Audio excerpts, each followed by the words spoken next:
सच्ची श्रद्धा।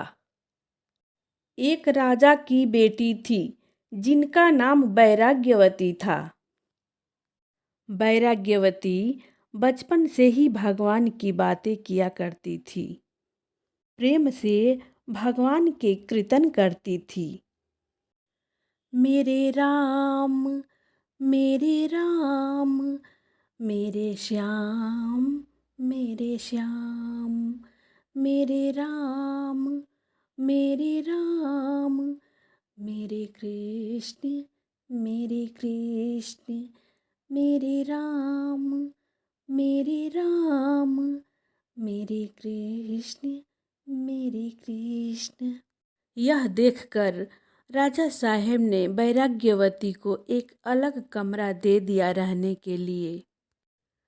अकेले वैराग्यवती रहती, भगवान की भक्ति बड़ी श्रद्धा से करती और मग्न रहती।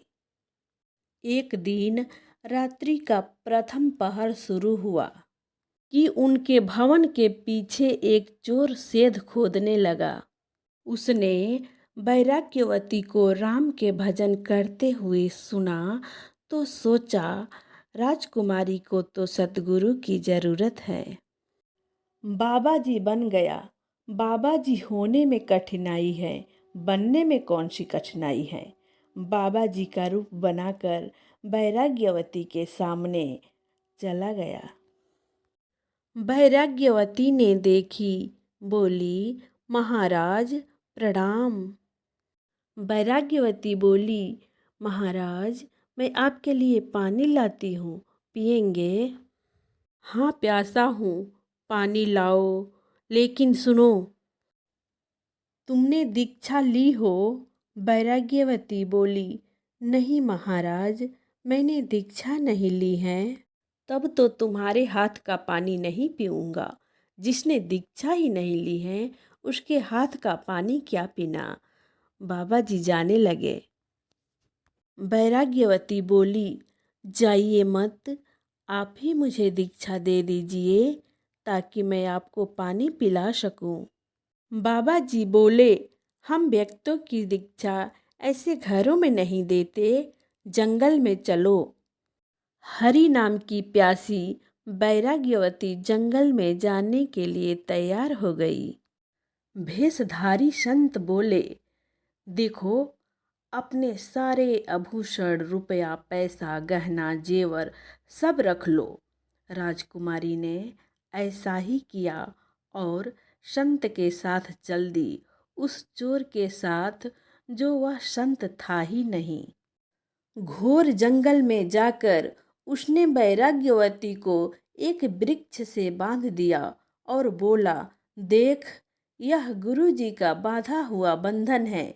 जब तक हम ना खोले ऐसे ही बंधी रहना, ठीक है? वैराग्यवती बोली, जी गुरुदेव। ढोंगी संत सब रुपया, पैसा, गहना, जेवर लेकर चला गया। अब वो भला क्यों आता। दूसरे दिन राजा ने देखा वैराग्यवती का पता नहीं है। उसने घोड़े पर सवार होकर वैराग्यवती को जगह जगह खोजने लगे।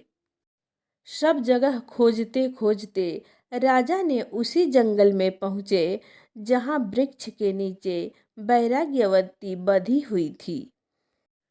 बेटी को ऐसे हालत में देखकर राजा बोले, बेटी, ये कौन तुम्हें वृक्ष से बांध गया है?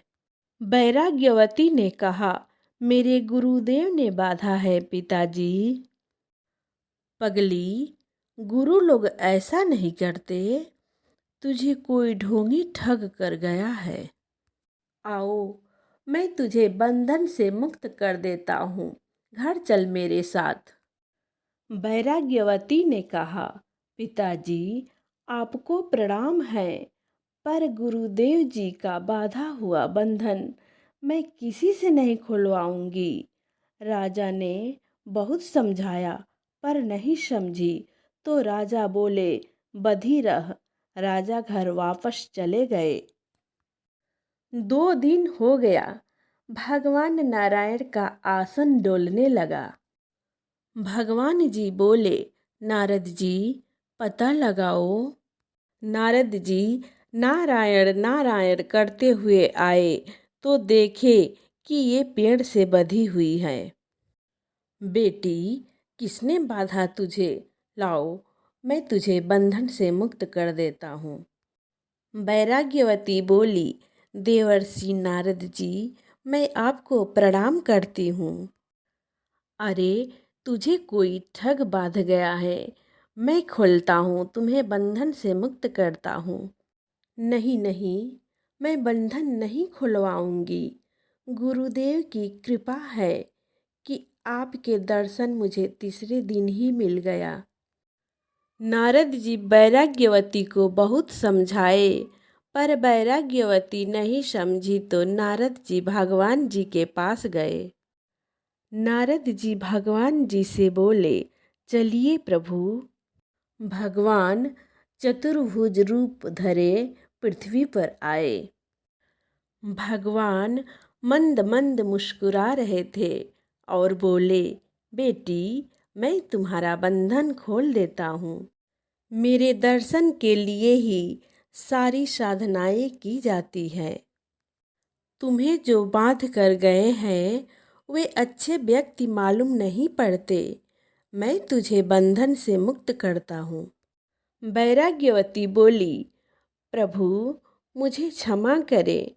आपके दर्शन हुए, मैं बार बार आपके चरणों में प्रणाम करती हूँ, पर गुरुदेव के बांधे हुए बंधन उन्हीं से खुलवाऊंगी। भगवान जी भी हार गए। नारद जी से बोले, नारद जी, इनका गुरु का पता करो, कहाँ है? नारद जी ढूंढते ढूंढते गए तो देखे एक घर के पीछे सेध खोद रहा है। नारद जी नारायण नारायण करते हुए मुस्कुराए तो चोर चौंक कर देखा। नारद जी बोले, चलो, भगवान जी बुला रहे हैं। चोर ने चौंक कर कहा, हमें भगवान जी बुला रहे हैं? हम तो जन्म का चोर हैं। नारद जी बोले, जिस शिष्या को बांध कर आए हो उस शिष्या को बंधन से मुक्त करो। भगवान जी वहीं खड़े हैं। बेचारा चोर सकुचाता हुआ, शर्माता हुआ भगवान जी के सामने आया। सर नीचे किए हुए भगवान जी के चरणों में प्रणाम किया। भगवान जी बोले, गुरुदेव, शिष्या को बंधन से मुक्त करो।